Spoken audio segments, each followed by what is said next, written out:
Hello, everyone, and welcome to the Monday Open, hosted by the Vantage private client team. My name is Ollie, and joining me here today, we've got Steve, fresh off of his Christmas holiday break. How you going, mate? Good afternoon, Ollie. I'm a bit under the weather, to be honest, but I couldn't abandon you on the first Monday Open for the year. Uh, Yeah, didn't otherwise do you'll me just go justice wild. yet. But happy New Year to everyone. Happy 2026. Wishing Yep. everyone all the good luck when it comes to trading. Oh, well, yeah, happy New Year to everybody as well. Keen to get in touch with all of you that we can over the course of the year. So let's move into the video ahead. So for any of our returning viewers, this will all look very familiar. But for any of our new faces here, this is how we normally run it.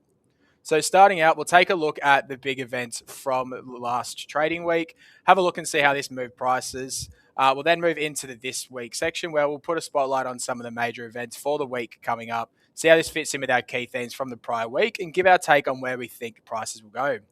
We'll then move into the technical corner. We'll put a spotlight on a couple different markets using a top-down analysis and our technical indicators. And lastly, we'll move into the Q&A section where Steve and I will answer some of your guys' most commonly asked questions from last week. So starting out the last week section, on your screen you will see your guys' top traded products for the prior trading week. Probably to the surprise of nobody, we've got gold and silver sitting in there. I don't think they've actually had a week out of the top 10. But how about you, Steve? Any surprises? Definitely no surprises. So especially when gold's hit all-time high. So it's just touched 4,600 USD, and silver's also just almost touched 84 USD. So this is just one of those. I don't know what you can call these markets, but as a trader, volatility is always your friend. So yeah, but let's get on to last week, and we've got a lot of data to actually cover from not only last week, but also recapping over the sort of break. Last week, we did see the Australian CPI data come in lower than expected, which is good when it comes to a potential hold. So we did have quite a few economists thinking that there could be an interest rate rise by the RBA as early as February, which is planned for third of the 3rd of February at 2:30 p.m. The likeliness we do now have a hold potentially it's basically 75% when it comes to the ASIC rate tracker. A lot of people are predicting probably a higher CPI. We still do have one more data point before that. So on the 28th of January, we do have our 11:30 a.m. the December CPI. So that could change the odds, but right now we're sitting at a fairly good sort of level that if inflation's down, there's a bit of relief when it comes to mortgage holders. So thankfully, yeah, I can actually eat a bit more, and it's not eating into my mortgage. But yeah, we've also got the China data. So the China data, the CPI actually came in. It's actually a 3-year high in December. So previously it was zero point 0.7. But the good thing is the actual China PPI data actually shrank, which is actually the 39th consecutive month of contraction, according to investing.com. But a lot of the actual headlines last week, especially with the data, was really on the Friday. So on the Friday, we saw poor US ADP non-farm or private payrolls. We also saw the non-farm payrolls, which is more the public sector. We also saw that come in, lower than expected. We saw the unemployment rate 4.4%, which is better than expected, but also the initial jobless claims better than expected. But overall, those sort of data, especially considering their sort of population, it was very concerning to see.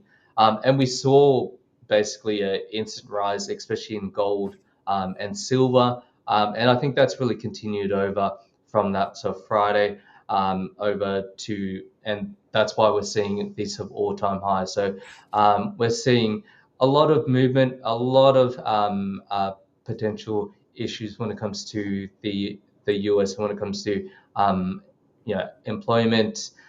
So Yeah, it's interesting to see with the volatility. We'll go on to the next slide. So just because we've been off for quite a few weeks, we do have a lot of other sort of events that have come across. I won't go through everything, but the key notable event that everyone's probably heard is around basically Trump capturing um, Maduro, which is basically the Venezuela president. So on the 3rd of January, basically there was a swift mission. Um, basically, he invaded and then captured Maduro just before he was actually getting into his he actually had an underground vault that he was trying to close the door, but he was captured by the US. There were casualties in Venezuela, but there were no casualties when it comes to US troops. But what this actually meant was a lot of unrest around the legalities. What Trump has said is that in regards to sort of the drugs, so the fentanyl supply as well as other sort of illegal drugs. But the actual play, there's a lot of conspiracies out there. So I don't want to add to conspiracies. I just want to give my personal general perspective, what I think it is. So don't take this as a grain of salt. It's just a sort of perspective. I believe with this, it really firms up the midterms. So it helps Trump's chances when it comes to the midterms. I think it's almost guaranteed personally. And also, it's a long-term sort of oil play. So what actually with Venezuela, they actually have the most oil within the world, so bigger than Saudi Arabia.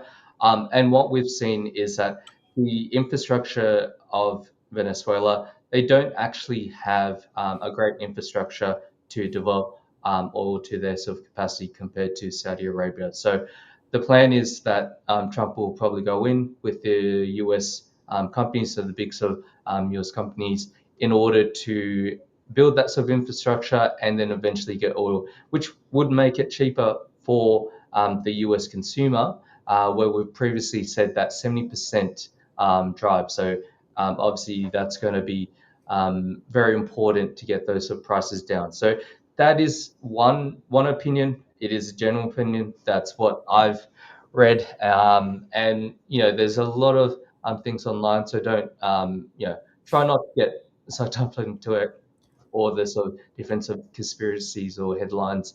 But yeah, that's why I wanted to really take on that. We'll go on to also this week. So this week we do have again, Ollie, your favorite, Get me bank over to Japan, holiday. honestly. I know it. I mean, yeah, I'm sure you'd be loving Japan. But yeah, another public holiday. I think last year we had at least six. This is the first, and it's what second week into Yeah, um, it's exciting. They don't waste 2026. a lot of time over there. But yeah, I guess the biggest sort of news that's going to come out this week is around the US inflation. So we've seen the employment. There are concerns about the employment. At least unemployment rate is lower than expected, but those sort of job numbers. So the inflation, obviously, the Fed Powell, so Fed Jerome Powell has actually said the dual mandate about getting basically inflation in control as well as also having stable employment. So this is really going to count for a lot. There's going to be the retail sales, so we'll see how the retail sales. So see, especially during that sort of December period, how people were actually spending during that time. But there's also two different major headlines. There's a Supreme Court decision on tariffs. So last Friday we were supposed to get potentially a outcome, but now we're looking at Wednesday, the 14th. So basically, going to be probably Thursday our time in Australia. But essentially, whether the tariffs are actually legitimate or whether they need to be reversed and unwound. So if it is unwound, I know that previously Trump has said that they'll become a third world country. There's a lot of revenue that's come in for tariffs. If they were to put it back, it will be basically giving it back to the companies, and then however they deal with that, it's going to be It's probably gonna spiral the already out of control debt. yes, Like they're gonna have to do something, right? yeah. I mean, Um, to be fair, keep an eye on the safe haven assets. If that happens, I'll be very yeah, curious. yeah, it's going to be one of those events. But breaking news today is that the DOJ, so Department of Justice, has actually opened criminal investigations into Fed Chair Jerome Powell. This is in regards to interest rates, it's still coming to light, but I mean, this is actually a real major one, because it's really talking into the credibility, and um, the Fed independence. So whether we already know that there is a decision anytime soon, within maybe the next week or two, that Trump is going to elect the next Fed um, the Fed chair, which is going to be taking place after Jerome's tenure, which is May this year, so May 2026. Most likely, the leading candidate is Kevin Hassett, but the other one is another Kevin. Um, the yeah, so Whoever's it's going to most likely, accelerate the yeah. furthest, I think that's the answer to that one. Whoever he's going to nominate. Yeah, so we're going to see some probably volatility, and this sort of criminal investigation really is going to open those can of worms when it comes to independence. So we're really looking onto that and seeing how that's going to play out when it comes to the market volatility. So we'll see a lot of price action. Obviously, be conscious, be aware that these headlines are just come out, they're fresh. So that's why we're seeing a lot of movement at the moment. Unreal. Okay, so I think it's a good time for me to jump into the technicals. So let me share my screen with everybody just for the moment. Nicely segued from the upcoming part for this week about the Supreme Court decision. Talk about the safe haven asset. So I thought let's look at the most traded safe haven asset from 2025. So we're looking at gold. Starting out looking at gold against the US dollar on the weekly. So been very well publicized. We've been in a very strong uptrend over the course of 2025. Particularly, we did go ranging between April to late August, and then since they've been on a pretty strong uptrend. The bullish momentum also very much signaled by our moving averages, which are all fanned out, evenly spaced, pointed in the right direction. Although I am quite conscious that the prices right now are quite overextended past their 20-week moving average. It's also supported by our RSI, which has hovered into the overbought area, which historically will be met with somewhat of a pullback on price. That being said, we are in a strong upward trend. So I'm looking for a signal either side to see where we're going to sit for the week and then long term for a potential trade. So moving this now into the daily chart for gold on the US dollar. So you can see here highlighted, we've got a pretty strong ascending channel, which the prices have been very respectful of since its first pullback and then respective bounce off support from late October. Been hovering around the middle part of that range, which I do find quite interesting. And then when we did reach into the upper part of the channel, did see a strong sell off.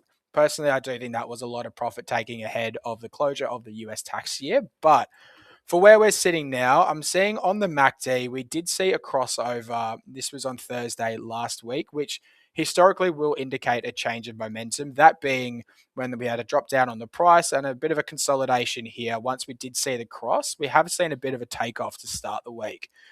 So for this one, I want to see these continue to fan out. I want to see a bit more divergence in the MACD as well as on the RSI. When it comes to the RSI, though, I'm conscious that it is getting very close to the overbought sort of area above 70. When you can see it for yourself, historically, when that has happened, it's been met with a pretty sharp pullback on price. So I think for the trading week here, we could see the price move towards the upper part of the channel. But personally, I'm expecting a bit of a pullback on price. Overall or holistically, I am a buyer in this market, so I'm going to be looking for opportunities to buy the dips. And so, say for example, if we do see a price pullback here, we could see it trade into the lower part of this channel, could see it trade into the moving averages. If we do see it find support, I would expect prices to then go and then maybe retest price swing highs. But for this, I do have to be conscious though that when buying all-time highs, you do have to be conscious that there is a good chance for a pullback on there. So if I'm looking for buying opportunity, I'm looking to buy the dips, and I'll be looking to manage my risk just below the dip on there. So if it does go against, at least I've got that covered. Likewise, if I'm a seller in this market, I'm expecting a pretty sizable pullback. I'll be looking first of all for a sequence of lower highs alongside lower lows, and I'll be looking for an entry around one of those on the swing high for it to go further, with my risk management just above that swing high as well. So the next market I did want to look at, we've got the pound against the Australian dollar. I'll shift this one back into the weekly as well to see where we're looking at. So for where we're sitting on the weekly, dating back since late March, or sorry, early April, we've been in a pretty strong downtrend. You can see this is also supported by a sequence of lower highs alongside lower lows. We're also seeing our 20-week moving average cross over the 50-week, and it looks like it's on a pretty strong course to meet it with the 100-week moving average, which historically will act as a signal of bearish momentum. I'm also seeing here on the MACD, we're seeing that the MACD is below its respective signal line with a bit of divergence in the price there, which is telling me there is some bearish momentum still going, and it's further supported by the RSI. So I'm not sure what happened with my screen just then. So let's move into the daily chart now to see where we're sitting on price at the moment. Reason why I did think this was quite an interesting market to talk about is that we're currently sitting just above a very respected support level at the £2, or so $2 Aussie. So right now we are sitting at this price. If you look prior to this action as well, we can see that prices had been very much respecting the $2.04 before making a breakdown below there, finding support at $2, coming up, finding resistance at its prior support, and then going on to retest that swing low, which historically will be an indication of bearish momentum. Also seeing some crossover and some divergence in the moving averages, all facing down, which supports our argument for bearish momentum, further supported as well by our MACD, which we are starting to see divergence on as well. Now, if I am a seller in this market, I am personally a seller, and so I'm looking for selling opportunities. I think for where we're sitting now, I think if we can see a break and a hold below the psychologically significant $2 price point, I think we could then see a price move further down to the next psychologically significant levels. I would expect it to try and test 1.98. And then if we see it go lower, it could go towards the 1.96, or where it could also range there as well, as it had done a little bit previously. Similarly, if we do have a green day as well. Sorry, I'm not sure what's just happened on there. Similarly, if we do have another green day today as well, I would expect we could see it come up to its moving averages. If we see it find resistance at the moving averages, we'd then be looking for an entry to challenge towards this level down here. Similarly, if we do see it move higher up, break its most recent swing high, we could see it then come up to retest its prior resistance. Okay, so that brings us to the end of the technicals. Now moving into the Q&A section, where Steve and I will answer some of your guys' most commonly asked questions from last week. All right, Yeah, Steve, would you like to take it away with question one? Yeah, I'll take question one. So what should I look what should I look out for ahead of the Supreme Court tariff ruling? So, yeah, the tariff ruling should be this week. Obviously, the outcome from what the sort of reports are is that most likely the decision is that it's not by the sort of constitution. So there's a good chance that it will be overturned. What that means currently at the moment is we're looking at about $133 billion worth of tariff revenue that's already been received at the moment. So if that is the case, and if that is reversed, that has to be given back to the businesses. So all the businesses that have received it. As to most of those businesses, they've basically, because of the uncertainty around the tariffs, they haven't actually given it to the consumer. But if hypothetically they gave it to the consumer, then they'll have to think about other sort of ways. So it does get pretty tricky. But the hardest thing is that the debt level. So we already know that the US is over 40 trillion when it comes to their sort of debt levels. So adding more to the debt levels, the unstability of the actual US dollar, it's going to definitely have the mark in a spin. And I'm not sure what's going to happen, to be honest. I don't think anyone can predict at the moment. So we'll have to wait and see. Could see them turn on the printers and see some dollars come Yep, out. definitely. All right, so I'll take for question two. Got why are copper and platinum hitting all-time highs? So as we know, gold and silver have been very well documented about hitting all-time highs, but floating somewhat under the radar, we had copper and platinum. And the reason for this is the reason why these are hitting all-time highs is due to a large increase in demand, particularly coming from the green energy transition for electric vehicles, renewables, and AI infrastructure.